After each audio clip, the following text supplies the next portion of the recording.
मुख्यमंत्री मोहन यादव ने रावेंद्र भवन में मध्य प्रदेश राज्य कर्मचारी हितैषी संघ के कार्यक्रम में भाग लिया।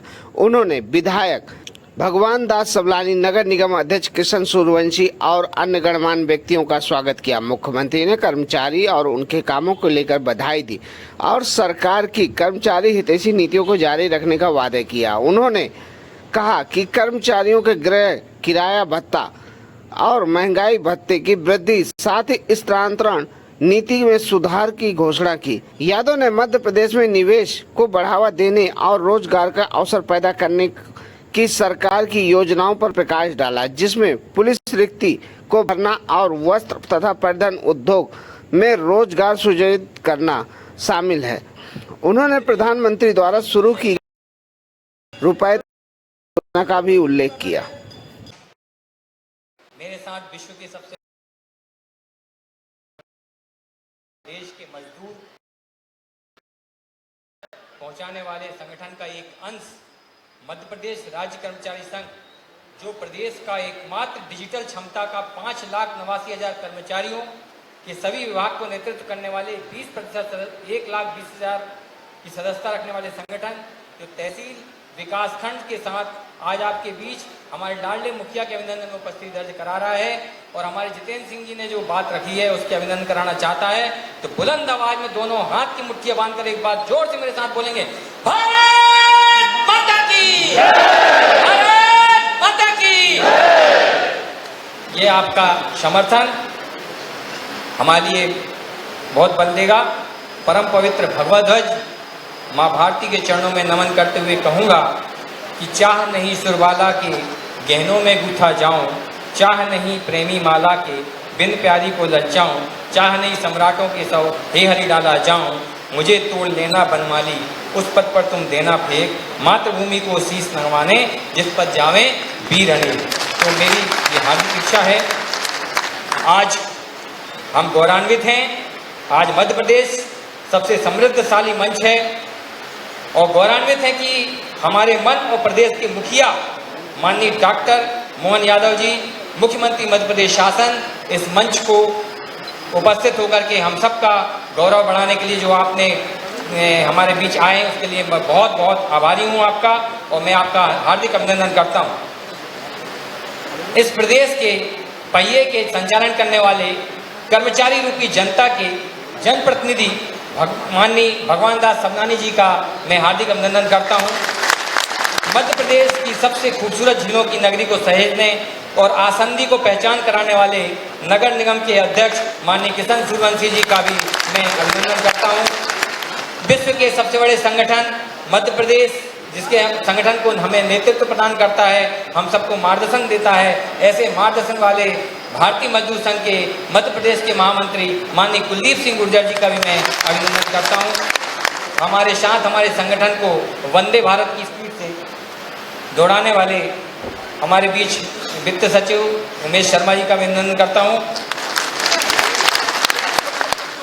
मैं ज़्यादा कुछ नहीं बोलूँगा, लेकिन आप सबके इस अभिनंदन के साथ ही हमारे बीच आशीर्वाद प्रदान करने सीसीटीवी कैमरा की भांति हमारे बीच हमारे भारतीय मजदूर संघ के सम्मानीय संगठन मंत्री निरंजन जी, जितेंद्र जी, हमारे आदिवासी वनवासी कल्याण से हमारे पूर्व कैबिनेट मंत्री रेखावत जी, इन सभी में मंच पर विराजमान यशस्वी विधायक और हमारे भाजपा के महामंत्री माननीय भगवान दास सबलानी जी, नगर निगम के सभापति माननीय किशन सूर्यवंशी जी, हम सबके आदरणीय भारतीय मजदूर संघ के महामंत्री माननीय कुलदीप सिंह जी गुर्जर साहब, इस अवसर पर प्रदेश अध्यक्ष हेमंत श्रीवास्तव जी, मेरे विद्यार्थी परिषद के साथी अभी महामंत्री जितेंद्र भाई, इस अवसर पर हमारे माननीय संगठन मंत्री जी माननीय सुल्तान सिंह जी शेखावत जी, मैं नाम काफ़ी ले सकता हूँ, सबको प्रणाम करता हूँ एक साथ ये आनंद के साथ। हमारे बीच यहाँ से लगा के वहाँ तक काफ़ी मित्रगण है। ये अभिनंदन का शब्द मेरे को दिखाई नहीं दे रहा है, लेकिन कर्मचारी हितैषी निर्णय लेने का मार्ग मुझे दिखाई दे रहा है। मैं उस पर लगातार चलता रहूँगा। ये पक्का। हमारे बीच ये परस्पर एक दूसरे की पूरक व्यवस्थाओं के अंतर्गत हम काम करते हैं। सरकार का मतलब है, सरकार के मुखिया का मतलब है, सरकार की व्यवस्थाओं का एक ही अर्थ है कि हम अपनी व्यवस्थाओं में सुव्यवस्था स्थापित करें। कहीं भी अव्यवस्था है, दुरावस्था है, कहीं कोई कमी है, उसको दुरुस्त करना। मैं ये बात बिल्कुल जवाबदारी के साथ कहना चाहूँगा कि मैं प्राधिकरण में रहा, टूरिज्म में रहा, बाद में भी शिक्षा मंत्री करके भी आपके बीच में से ही काम करते करते जब निकला तो मुझे इस बात का तो एहसास है ही कि हम अगर निर्णय कुछ भी कर लें, लेकिन निर्णय का क्रियान्वयन कराने की जो नीचे की हमारी एजेंसी है, जो काम करने के और काम को नीचे अंजाम को पहुंचाने वाले लोग हैं, अगर उनके मन में कोई असंतोष है, उनके मन में अड़चन है, उनकी व्यवस्था बिगड़ी हुई है, तो हम कितनी भी बात कर लें वो बात का नीचे असर आएगा ही नहीं। इसलिए स्वाभाविक रूप से हमारे लिए दोनों तरह से बढ़ने की आवश्यकता है। मैं मान के चलता हूं कि आज के इस अवसर पर सच्चे कर्मयोगी अगर कोई है तो आप सबको प्रणाम करता हूं, आपका अभिनंदन करता हूं। आपके परिश्रम, समर्पण, जल कल्याण और विकास के पथ पर बढ़ने वाले संकल्प के बलबूते पर हमारी सरकार अपने सारे निर्णयों को नीचे क्रियान्वित करा पाएगी। मैं इस नाते से भी आपको बधाई देना चाहूँगा कि जैसे हमको मालूम है भगवान राम की विजय तो हुई, लेकिन नल नील के बिना नहीं हुई। उनने जब तक मार्ग नहीं बनाया तब तक भगवान राम भी पार नहीं पाए। ये और जब अच्छा संकल्प हो तो पत्थर भी तिर जाते हैं, ये भी मुझे मालूम है। केवल अच्छा संकल्प, अच्छे काम करने का आपका अपना मन बना रहे तो परमात्मा की दया से हमारे सारे निर्णय, और मैं इसी आधार पर मान के चलता हूँ कि जब आपने कहा कि हमारे प्रदेश के कर्मचारी, जब माननीय प्रधानमंत्री जी के लिए अभिनंदन कर दो इस मामले में, तो माननीय श्रीमान नरेंद्र मोदी जी, मैं प्रदेश का और देश का दिए समान करने के लिए उनका एक वाक्य, डबल इंजन की सरकार, तो इंजन के पीछे इंजन लगा हुआ है, तो वो तेज जाएगा तो हम कैसे पीछे रह सकते हैं? हमको भी तो तेज ही चलना पड़ेगा। डबल इंजन का मतलब एक साथ ही तो है। इसलिए वो सारे जिन अंतरों के माध्यम से जबरदस्ती से कुछ चीज़ों में अटकाना लटकाना, मैं समझता हूँ कि ये उचित नहीं था। मैं तो ये मान के चलता हूँ 9 वर्षों से भी आपका HRA जो लटका हुआ था, मैं तो बाहर से देख के भी दुखी होता था कि जबरदस्ती ये क्या है, जिनके हक की चीज़ है वो क्यों नहीं मिलना चाहिए, उनको समय पे देना चाहिए। ये चीज़ें बोलने से थोड़ी देना चाहिए, अपने आप ही देना चाहिए। मैं इस मामले में थोड़ा भाग्यशाली भी हूँ कि आप लोगों को ज्ञापन देने नहीं आना पड़ा, मेरे परवार ही बढ़ा दिए। नहीं, बाकी भी सारे पदों को लेकर जहाँ जहाँ नए जिले बन गए, अब जिले बन गए तो जिले के लिए पद देने ही पड़ेगा, देना चाहिए भी, क्यों नहीं देना चाहिए, देना पड़ेगा। और ऐसे एक एक करके सारे चीज़ों को लगातार इस व्यवस्था को चलाते चलाते मुझे इस बात का ध्यान में है, जैसे अब 1-2 चीज़ और हम करने वाले हैं। मैं शिक्षा मंत्री था, मुझे बड़ा अटपटा लगता था कि शिक्षा मंत्री के नाते से PSC, केवल ये थोड़ा अटपटा लगा कहीं जो हमारे विरोधी दल के लोगों को कि उनके समय कभी भी कोई शिक्षा मंत्री ने PSC करा ही नहीं। PSC करोगे नहीं तो भर्ती कब होगी? इसके परिणाम क्या निकला? विक्रम वर्मा जी ने कराई थी, उनके समय भर्ती हुई, बाद में अपने जयवान सिंह जी पौड़िया जी के समय हुई थी, फिर हमने कराई थी। फिर हमने कहा ये PSC कराने वाला कोई आए और नहीं करे तो उसी बीच बहुत सारे पद खाली होते जाते हैं। कॉलेज तो बच्चे रोज पढ़ते हैं, तो ऐसा क्यों होना चाहिए? अब हमने कोशिश करी है कि अपने लिए PSC के लिए कोई विशेष डेट देने की जरूरत नहीं, संख्या लेने की जरूरत नहीं, इधर पद खाली हो इधर हर साल भर्ती होना चाहिए अपने आप, बिना संकोच के, कोई रोकना नहीं। सारे विभागों के हैं जो पद खाली होते जाए, कोई बोलने बताने की जरूरत नहीं, वो अपने आप क्रमशः कब को रिटायरमेंट होने वाला सबको मालूम है, पद मंजूर है सबको मालूम है, तो वो प्रक्रिया चलने दो लगातार, उसमें क्या फर्क पड़ता है? ये इसमें कोई बड़ी बात नहीं, ये करना ही चाहिए लगातार। इसलिए बल्कि और आगे बढ़ के हम तो और सोच रहे हैं, भगवान चाहेगा तो जल्दी उसके रिजल्ट आएंगे। एक निर्णय ये कर रहे हैं कि आप एक बार में एक एग्जाम करा लें, जैसे UPSC की एग्जाम होती है, UPSC में जो ज़्यादा नंबर है तो वो IAS में चले जाएगा, जो थोड़े कम नंबर वो IPS हो जाएगा, और थोड़े कम है तो वो फॉरेस्ट में चला जाएगा, और थोड़े कम है तो रेल में चला जाएगा। आप कर लो ना चयन एक बार में, आप फिर उनको जैसी जैसी लगती जरूरत पड़ती वहाँ भेजते चले जाओ। तो अनावश्यक रूप से क्यों लटकाने का मामला है? ये होना चाहिए कि नहीं होना?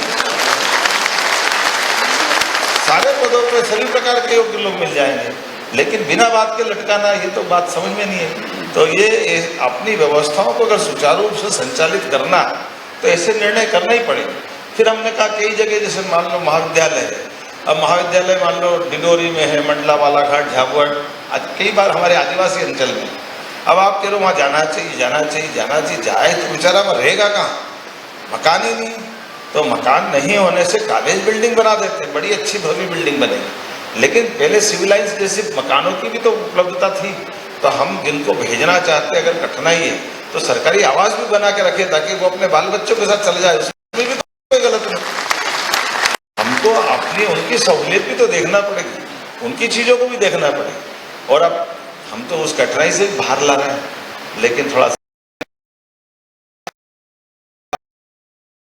राज्य परिवहन था कि नहीं था, तो मुख्यमंत्री सुगम बस सेवा भी चालू करने वाले हैं, जिसके माध्यम से पूरे राज्य के अंदर छोटे से छोटे स्थान आने जाने के लिए कहीं पे भी जाएंगे तो अपनी ये सुविधा होना चाहिए।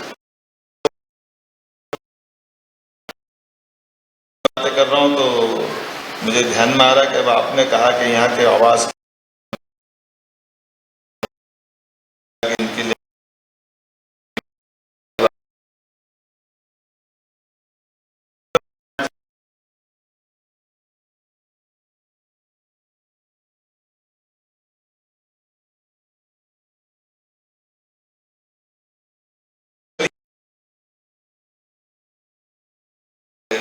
अभी महंगाई भत्ता और भी सारी बातें, जैसे उदाहरण के लिए आपने गौर नहीं करा, ये सारी बातें बोले लेकिन स्थानांतरण नीति भी नहीं बोले, ट्रांसफर नीति। मैंने इस बारे में भी यही ध्यान रखा कि स्थानांतरण करेंगे, लेकिन करेंगे कब?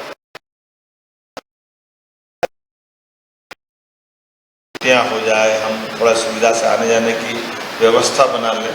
तो इसलिए गर्मी की छुट्टी का बराबर इंतजार करा, भले ही जो भी सहन करना पड़ा, नए मुखिया को कितना सहन करना पड़ता आप सब जानते ही हैं, लेकिन हमने कहा कि ये समय आएगा जरूर कर देंगे। तो बिना किए आपके बीच में 1 महीने का समय देकर करने कराने वाले दोनों को, और उसमें भी हमने सुविधा यही दी, पति पत्नी दूर है तो क्यों रहना चाहिए, वो कोशिश करें कि एक साथ आ जाए। हमारे लिए ये ज़्यादा ज़रूरी है कि इन छोटी छोटी बातों का अच्छे से विचार करें। कई बार इसका गलत अर्थ निकाले जिनको निकालना है। हमने तो आपको ध्यान हो तो बहनों के लिए तो खास बोलना चाहूँगा, हमारे 33% की बात है तो हमने तो 35% करा, 2% और बढ़ाओ, बहनों के लिए इससे अच्छा क्या मौका है?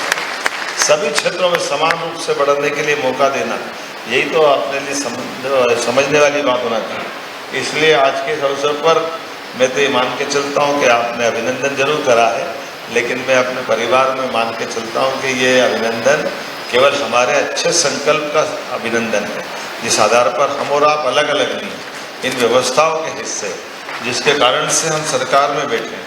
जब मैं आपसे बात कर रहा हूँ तो उम्मीद करता हूँ कि हमारे लिए जो 2023 में हमने संकल्प पत्र में कहा था, अक्षरशः उसको उतारने का प्रयास करेंगे नीचे तक, इसमें कोई संदेह नहीं। अब ये बताओ, मैं आपका मजदूर संघ के तो काम कर रहा हूँ, आम के आम गुठली के दाम, इधर उद्योग धंधे लगेंगे, इधर अपना संगठन बढ़ जाएगा, और क्या चाहिए? यही तो है। हमारे लोगों को रोजगार भी मिलेगा, काम भी मिलेंगे। रोजगार का मतलब केवल सरकारी नौकरी नहीं है जो बार बार हम बोलते हैं, लेकिन सरकारी नौकरी के जो पद है वो भी सारे भरे जाना चाहिए, उनको भी खाली नहीं रखना, ये भी तो हमारा काम है।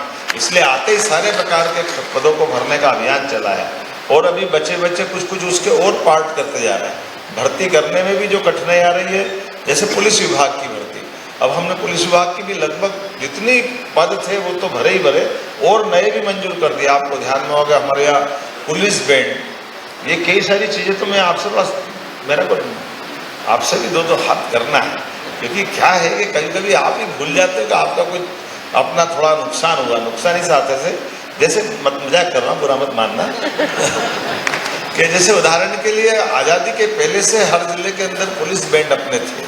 अब पुलिस बैंड के पद धीरे धीरे करके सरकार की किसी की सरकार रही, 55 साल तो किसी और की रही, 20 साल हमारी रही, लेकिन उसके पहले से आज़ादी के पहले के जो पुलिस बैंड के पद अपने आप ही खत्म होते चले गए, वो पद के साथ चले गए।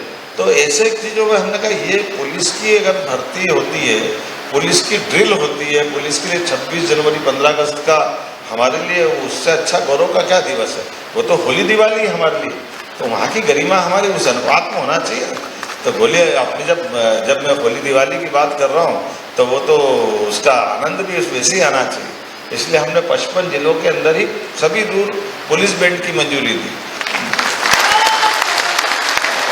और मुख्यमंत्री को मालूम है कि प्रधानमंत्री 5 लाख तक का बीमा सारे समाज के लिए रख रहे हैं और 70 साल के ऊपर वाले तो सारे ले लिए। तो इसमें से हमारे कर्मचारी अधिकारी को छूटना चाहिए, जो उनके लिए भी चिंता करना चाहिए। इसलिए हमने निर्णय किया कि भाई आपके इसमें तो आ ही रहा, गलत क्या है। तो बीमे के माध्यम से अगर जिंदगी श्योर होती है, उनकी बात बहुत सारी बातों में जीवन में आके एक आश्वस्ति लगती है, तो उसमें कोई तकलीफ नहीं होना चाहिए। मैं मान के चलता हूँ कि आज जब हमारे कर्मचारी खुशहाल और संतुष्ट होंगे तो सरकार हमारी निश्चित रूप से आगे बढ़ेगी। मैं मान के एक और आपसे ये सोच करके बात कर रहा हूँ कि अभी भी कुछ चीज़ें बची है, एक बार आपके साथ बैठ करके और आप बताते जाएंगे। लेकिन ये जरूर एक आपसे निवेदन करना चाहूँगा, थोड़ा आप मदद करना। हमने अपने रोजगार दिलाने के उद्योग धंधों का भी अभियान चलाया, क्योंकि ये मान के चलो कि 9 करोड़ की आबादी मध्य प्रदेश की है। सारे सरकारी पद मिला लो तो 10 लाख भी नहीं होते सारे पद। तो बाकी बड़े सारे पैमाने पे लोग क्या करेंगे, तो वो अपने अपने अलग अलग काम धंधे रोजगार सब प्रकार की व्यवस्था से जुड़े, लेकिन उनके साथ में भी निश्चिंतता हो, उनकी भी मदद हो जाए, उनका भी शोषण नहीं हो। इसलिए जैसे दूध संघ के मामले में हम दूध उत्पादन में आगे बढ़ रहे हैं, क्योंकि दूध उत्पादन में मध्य प्रदेश का हिस्सा देश में 3रा नंबर पे और 9% दूध हम अभी उत्पादित कर रहे हैं। इसको ले जाके 20% तक ऊपर जाने वाले हैं। ऐसे में कई सारी इंडस्ट्री की बात कर सकता हूँ। ये भी आपने देखा रोजगार आधारित उद्योगों के लिए पहले तो केवल कारखाने वालों को ये मदद मिलती थी कि बिजली के बिल की छूट मिल जाएगी, रजिस्ट्री की छूट मिल जाएगी, अलग अलग प्रकार के टैक्स की छूट मिल जाएगी। अब हमने कहा कि नहीं, अगर मशीनों के आधार पर जो उद्योग चलाएंगे वो तो आपने चलाए, उससे कोई मना नहीं, लेकिन उसमें रोजगार नहीं मिलता। लेकिन रोजगार परक उद्योग आएंगे तो प्रति लेबर 5,000 से लेकर उससे ऊपर तक भी हम मदद करेंगे वो रोजगार आधारित उद्योग लगाए हमारे राज्य में। इसलिए ये आप बड़े पैमाने पे ये उपयोग चालू कर रहे हैं। इसलिए आप अंदाज लगा लो, अकेले इसी साल जब मैं परसों अभी इंदौर में आया था होकर के, तो मैनमेड रेडीमेड गारमेंट्स और टेक्निकल टेक्सटाइल दोनों के लिए भी बड़े पैमाने पर लोग आए, पूरे देश से लोग आ रहे हैं। अकेले आपके गोकुलदास यहाँ जो इंडस्ट्री चल रही रेडीमेड गारमेंट्स की, या बेस्ट इंटरप्राइजेस उज्जैन में चल रही, इंदौर में चल रही, प्रतिभा सिंटेक्स चल रही, हमारा बदनाव और धार जिले के अंदर इसी के पास में ही लगभग 3 लाख लोगों को रोजगार मिलेगा। हमारे रेडीमेड गारमेंट्स में हमारा ये बहुत जल्दी इसका भी हम भूमि पूजन कराने वाले प्रधानमंत्री के माध्यम। और ऐसा एक नहीं, प्रदेश भर में। अब एक थोड़ी मदद आपकी ये भी चाहिएगी कि थोड़े से अपने ये जो इस टाइप के जो स्किल डेवलप करने वाली लेबर है, ट्रेनिंग कराने वाले केंद्र है, इसमें आपसे भी तालमेल चला कि जहाँ जहाँ से हमारे ये, क्योंकि आखिरकार कुछ जगह तो इन रोजगार आधारित कारखानों के कारण से बहुत तेजी से आगे बढ़ जाते हैं और कुछ जगह की हमारी विकास की बहुत सारी चीज़ें रुकती है। तो ऐसे समय में हम और आप मिल करके इनकी ट्रेनिंग करा करके रोजगार आधारित सारे काम धंधों के लिए परस्पर एक दूसरे के पूरक होकर के वो सारी चीज़ खड़ी करें, तो हमारे लिए प्रदेश को हम अपने आर्थिक रूप से भी समृद्ध बनाएंगे, सभी भाई बहनों के लिए भी समृद्ध करेंगे। इसलिए आप ध्यान देना, हमने ये जो 4 श्रेणियों पे माननीय प्रधानमंत्री जी जो बात कहते हैं वो चारों श्रेणी पे काम कर रहे हैं, महिला, किसान, युवा, गरीब। इसका मतलब हर क्षेत्र के लिए हमने अपनी कैबिनेट से इनके बारे में नीतियों की बात करी। तो गरीब वर्ग के लिए अर्थात युवा भी आ जाएंगे, महिला, वैसे तो आप हर एक सेक्टर में बैठते हैं। हमने जो अपना ड्राफ्ट बना करके कुछ विभागों के लिए, वैसे तो हमारे 55 अलग अलग मंत्रालय हैं, लेकिन 55 मंत्रालयों को हमने 4 श्रेणी में बांटा है कि अधिकतर एक दूसरे के साथ मिलकर के एक एक विभाग, एक एक मंत्रालय अपनी अपनी अलग अलग बात नहीं करेगा, समेकित रूप से बात करेगा, एक साथ से बात करेगा और एक साथ इकट्ठा होकर के वो अपनी सारी योजनाओं को लेकर मैदान में उतरे और जनता से सीधा उनका संबंध बने, जनता से उनका सीधा संवाद हो। इस नाते से अलग अलग विभागों के, जैसे हमने पहले अपने रीजनल संभाग स्तर की जो इंडस्ट्री कॉन्क्लेव कराई थी, उसके बाद अब हमने क्रम चालू करा अलग अलग सेक्टर क्योंकि अलग अलग सेक्टर में रोजगार भी है, विकास की संभावना भी है। तो अलग अलग जैसे कृषि आधारित उद्योग, तो हमारे 11 मंत्रालय कृषि आधारित उद्योगों के आधार पर। तो कृषि की बात करें तो उसमें हैवी इंडस्ट्री भी आजकल आ गई है, एमएसएमई भी आ गई, लघु कुटीर उद्योग भी आ गए। ऐसे सब प्रकार के साथ साथ स्वयं सहायता समूह भी बड़े बड़े हो गए, इसमें भी कोई अंतर नहीं। तो इनके साथ जोड़ करके इनके लिए क्या क्या हो सकता है और उनके भी मेले लगा करके समाज के सामने लाएं। जैसे कृषि आधारित उद्योग के लिए हमने अभी सीतामऊ मंदसौर जिले के छोटे स्थान पे भी लगाया, लेकिन इतना जबरदस्त आनंद आया कि बड़े पैमाने पर लोग वहाँ मौजूद थे। और अब हम लगा रहे हैं 26 तारीख से 26, 27, 28 3 दिन का अपने नरसिंहपुर में, जिसमें हमारा ये पूरा महाकौशल का क्षेत्र कवर करना चाह रहे हैं। इसके बाद में फिर हम सतना जाएंगे, अगले बरसात बाद मुरैना, और एक बहुत बड़ा प्रदेश का जैसे GIS करी थी हमने उद्योग आधारित, ऐसी कृषि आधारित पूरे देश और दुनिया के लोगों को बुला करके भोपाल के पास सीहोर में कराएंगे, ताकि कृषि आधारित उद्योग जितने धंधे आए, जितने काम वाले आए, उन सब के संभावनाओं पे हम काम करेंगे।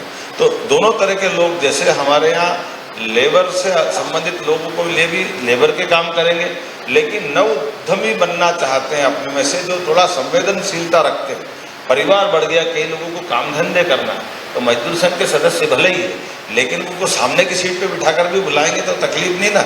अपनी पीढ़ियां बढ़ रही तो अपना प्रदेश आगे बढ़ाना, तो सब सदस्य लेकर चलना पड़ेगा, केवल एक तरफ की बात नहीं रहेगी। तो दोनों तरह से रोजगार आधारित उद्योगों में हमारे लोग भी जुड़ करके काम खड़े करें, कोऑपरेटिव भी जुड़े, कोऑपरेटिव से भी बड़ा कर सकते हैं। और इसी प्रकार से और भी सारी बातों के लिए कुछ और काम बचे होंगे, मैं समझ सकता हूँ आने वाले समय में। जून के महीने में जो आपने कहा कि एक बार अपन और बैठे साथ में, जिसमें भारतीय मजदूर संघ और श्रम विभाग के, क्योंकि मैंने जो लेबर की बात कही वो इसीलिए कि कई सारी इंडस्ट्रियाँ आज अपने पास अभी संभावना बहुत ज़बरदस्त बनी।